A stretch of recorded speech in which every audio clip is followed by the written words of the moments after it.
Yes. Hii mwaka wa bahati, tena mwaka wa uzuni. Wengine wamefanya nini? Wengine wameenda shule, wengine wameachana. Nenda message. So, hii mwaka kuna wengine wamepeleka mahali, wamepeleka mahali watu mbalimbali. Na kama wewe mwenyewe umepeleka mahali 2025, ubarikiwe. Hata kama ulipeleka nyuma ubarikiwe. But ya hii mwaka ni kuchonjo. Hata Rasia pia ilikuwa chonjo. Every year kuna watu mbalimbali ambao wanafanya nini? Wanatoa mahali tofauti. So makofi kwa wale ambao wamefanya ruhusi na kupeleka mahali. Yes, wengine wana clap, wewe umekaa unafunga nini? Umeshona.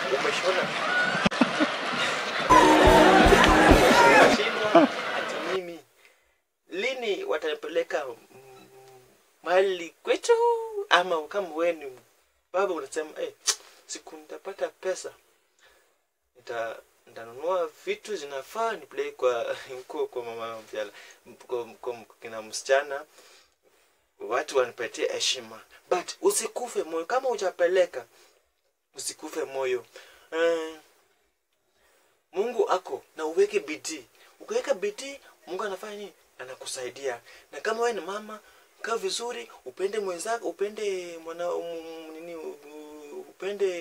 upende baba wa nyumba yako, baba watoto, ili ukishapenda yeye anaangalia, anasema ati huyu mama wa nyumba amefanya nini? Amenipenda, sasa wacha nifanye nini?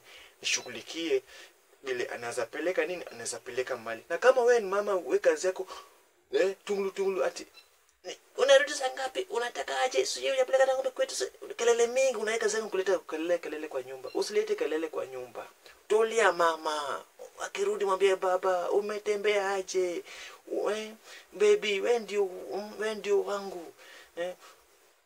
Ukipata kidogo hiyo tunakula. Ukipata mingi pia tunafanya nini? Tunakula. Unapatia baba watoto bidii ya kufanya nini? Unapatia furaha. Unapatia niseme aje? Yes.